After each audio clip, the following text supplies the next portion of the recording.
happy to be here virtually. And yeah, so 14 years ago on a mat, chatting with Bob, and trying to put things back together and figure things out. So I'd served for 7 years at that point, and was looking at the brave new civilian world and what that was going to be. I discharged from the Army. I went and worked for 2 different companies in sales roles, and kind of learned the sales process. Then I went and got my MBA. I got a concentration in marketing. And that is when I started my business. So I worked with a study partner in my MBA program, and we put together this plan whereby we were going to hire college kids to take notes for doctors. So doctors spend about 50% of their time doing paperwork. It's not what they went to school for. They would much rather work directly with patients and go through the diagnosis process, and focus all of their energy there. So a lot of documentation that goes with each one of those patient visits. If anybody's been to the hospital pre-COVID, then what you got to see a lot of was the doctor's forehead down as they're sort of just typing away in their laptop, or the side of their head as they're looking at their screen. And what we do is we find pre-med students and we put them at elbow with the physician. They document the patient encounter in real time. And then the chart is done when the patient leaves the room. So what we're able to do with that is make sure the doctors get home on time to their kids. They have families, and make sure that the billing information is accurate on the front end.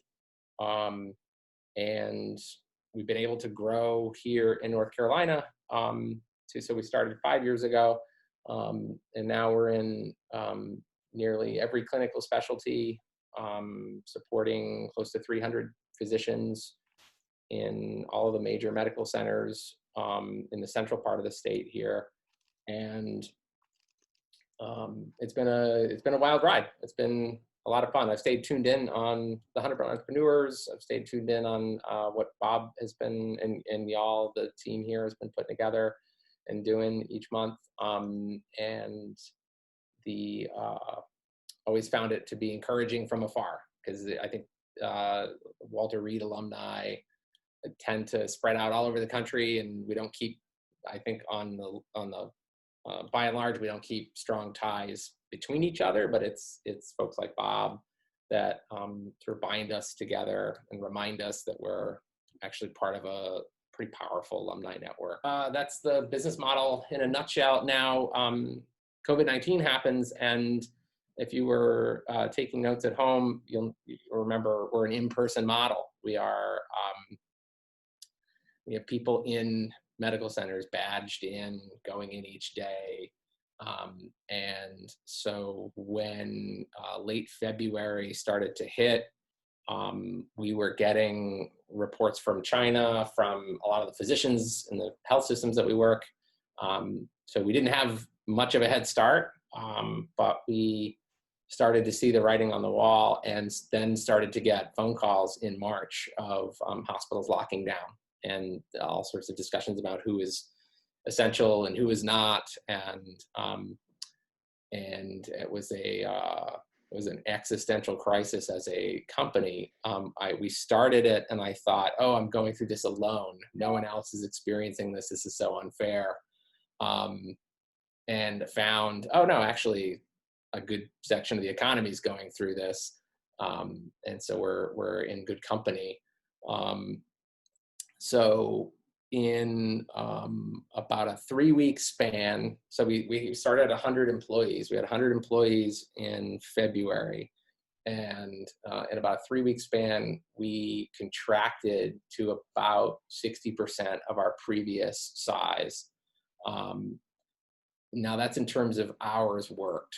So we only lost 10 people. We only had to lay off 10 people in that process. We had to spread hours out amongst more people.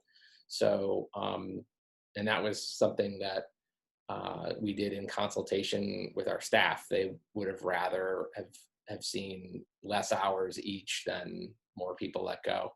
And it's really just a function of the customer. So as customers contracted, so as physician practices did away with elective surgery and stay-at-home orders were sort of getting pumped through the economy, then folks weren't going to see their doctor. The doctors aren't getting paid, and so they're not going to be paying a lot of their support staff. It kind of just trickled on down. Now, but one thing that we did at that moment was recognize that we were going to have to go virtual, and we were going to have to be ready to convert a lot of our business to do it virtually. So put scribes at home and then have them log in with the physician. There were no platforms available for this, right? Like a lot of the telehealth platforms weren't set up to have a scribe as a part of it. And then a lot of them were crashing as thousands and thousands of physicians tried to get on them. So we took some relaxed regulations from the Surgeon General on HIPAA. We started putting scribes on Zoom. And as physicians were having these patient encounters on Zoom or on WhatsApp or on whatever they could do, the Surgeon General was able to relax the HIPAA standards so that those interactions could happen. We started adopting whatever kind of technology we needed to adopt to do it, producing our own guidelines to do it. And in about a 3-week span, we got 85% of the company online. So it was as if we were just sailing along in the ocean that is the marketplace, and someone told us, no, you can't be a sailboat, you need to be a submarine. And so we had to make ourselves a submarine in about 3 weeks, and we did. So we saw a revenue drop, but it wasn't as serious as it could have been. And then we were able to, as I said before, able to maintain most of our staff, just change the way we do it. We also threw a Hail Mary in there. We threw a couple, and only one of them landed, right? And such is life, and such is business. But we heard that the COVID-19 hotline in one of the major medical centers down here in North Carolina was struggling with their call center. So they were having patients call in, and they had questions about COVID-19 symptoms, and they needed some telephone triage, and they needed callbacks, and it was pretty low skill stuff, but it was still necessary. And the call center was just overwhelmed. So we've been working in this hospital system for 5 years now. So we knew some people there. And so we got our names sort of passed around, and I'm on the phone at like midnight and 2 a.m. with a call center director trying to figure out how we can help, right? As clinics are shutting down and sending people home, and I've got scribes coming up and not having work for them. And so we had to figure that out, and we really had to use like every sales skill and operational skill that I could think of to or your MBA training, right? Yeah, right. Like a lot of Army training though, right? Yeah. Like we kind of had to slam some stuff together and just get it done. And you had a way that had never been done before, and we don't hire people like that, and we don't know who to send the invoice to, and we couldn't outrun the front line, right? We still needed to get paid for being in there, but we were able to get our agreed upon rate for our scribes, but it's not scribe work they're doing telephone triage, right? So it was a win, and that actually absorbed probably about a third of the hours lost by making that one move. Now the issue there though is like, and we kind of foresaw this, but as as COVID-19 spreads and does its thing, more people get sick and they call their doctors and the hotline goes up. Call centers like hotline numbers go up and more need there. But then because that's happening, everyone's staying at home, and then so our scribes aren't working elsewhere, so they can surge over there. As we started to flatten the curve, then the hotline numbers go down, and then you're sort of like feathering the clutch to try to see when the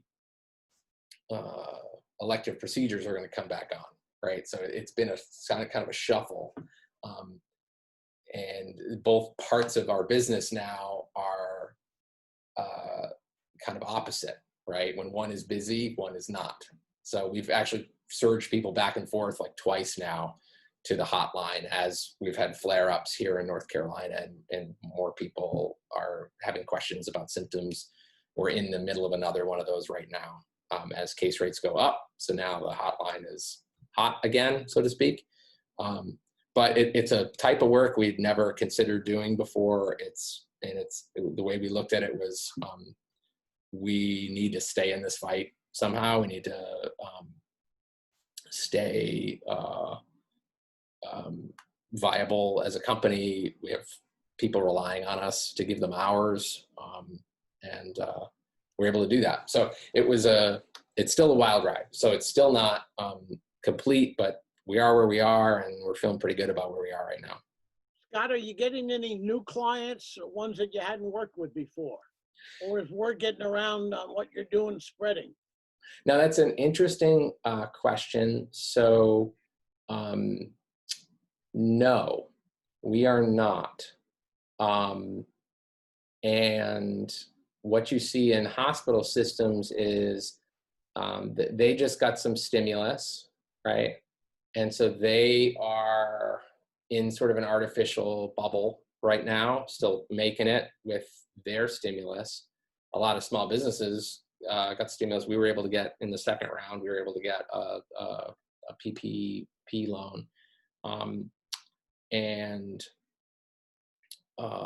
what I found is pipeline evaporates. Right, so we typically ran a 6-month pipeline. We typically had a 6-month wait to work with us, and that's been like that since the beginning, since we started the company.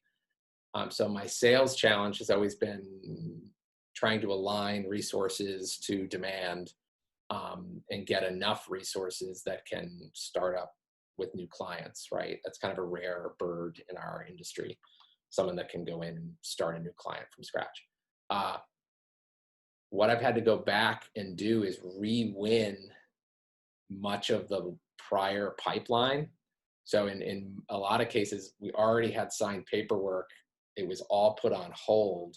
And I've got to go back in and say, and make sure everybody's comfortable with in-person again, or introducing this new capability, which we see as an enduring capability, this remote scribing thing. And about a 50-50 shot, right? So some of them are going for it. Others were really hurt by 3 months and no elective revenue, and they're not looking at, and there's a correlation between how far along we got with them before COVID happened and their willingness to come back as quickly. But I'm critical. I'm self-critical all the time about everything, right? But I mean, if I stop and really think about it, we've had some really remarkable wins. We started with an infectious disease group in one of the major medical centers here, really like ground zero for what's going on with COVID-19. And we were supposed to start working with them in March. We obviously didn't. Got them to work with them to start remotely, which we've done. And then in the last week, been able to transition back to in-person, as there's now enough like personal protective equipment. But heavy lift, right, on the sales front. But we're looking at we're still here, right? And we feel like our definition of a win has certainly changed. And your sales process is really an education process, because you're not It only is educating them, you're educating yourselves. educating yourselves on getting it done, on how to do it, and then I run the sales function for the company. So I'm way out front, and I'm having these conversations, and I'm bringing it back. And then I've got a team that is still working on the remote process, or still, like, they're humans. Many of them, some of them don't feel comfortable going back in person, right? We've had to do education on how things have changed since February, since you were last in a clinic. This is now the process and how safe it's become, right? For a period, it wasn't safe. And that's why we started pulling a lot. It wasn't just clients calling us and telling us not to come in.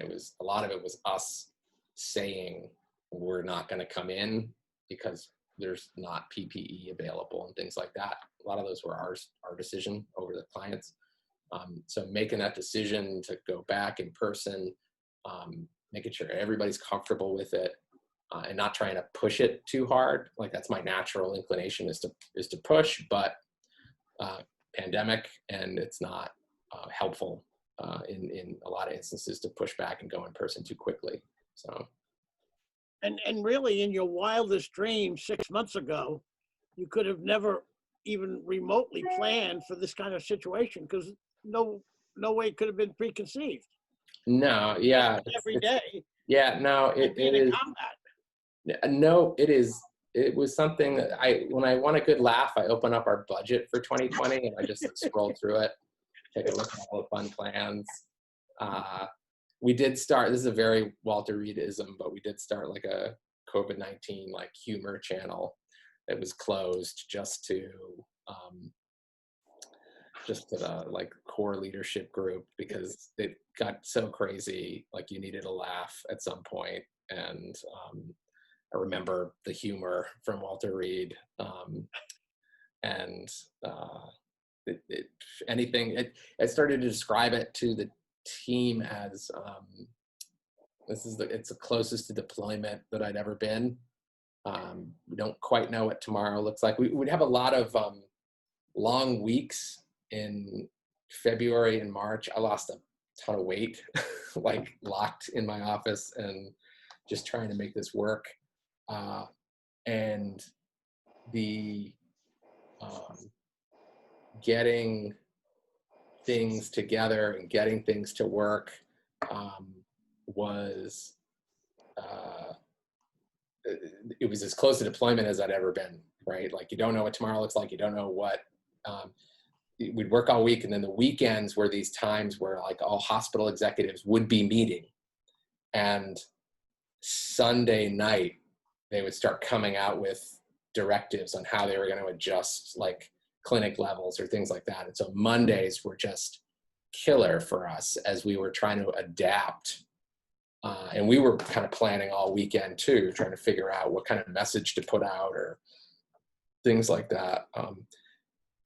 We're not done with this COVID thing. It's obviously still going everywhere, but in June, I feel bulletproof. I feel like if this could not have crushed us, like, knock on wood, right? But if that experience just didn't crush us, I don't know what can. And super proud of the team. Everything I just described, like, it wasn't me, right? Like, we have a team of 4, like a core 4, we call us. And between the 4 of us, we run the whole operation, right? And then I just started pulling from my deployment experience and saying, like, we need a sync up every night to discuss what just happened and what the game plan is for tomorrow. And we had never met with that kind of regularity, but then that is how quickly policy was changing, and what we learned about the virus and what we learned from clients. And then we had scribes getting sick and scribes traveling. This is when all this happened, we were all spread out. Spring break was going on. We had a lot of employees all over the place, and pulling them back, figuring out who needed to be self-quarantined and who didn't. And so, yeah, daily scrums and check-ins became the norm. And then the fatigue. I remember Bob getting a talk before we deployed from a group of Vietnam veterans talking about what a prolonged deployment was, and that we're going to have to be working at this pace for the next year and a half, 2 years, right? So how can we kind of realize that and just be ready for the long haul? I can't physically work at the pace that we worked in February and March. That was insane. But now that we look ahead, making sure we're taking days off and taking vacation time and taking, because we're looking at the fall and a resurgence, and trying to predict how that's going to impact our company. It's something that we're going to have to be ready for the long haul on this.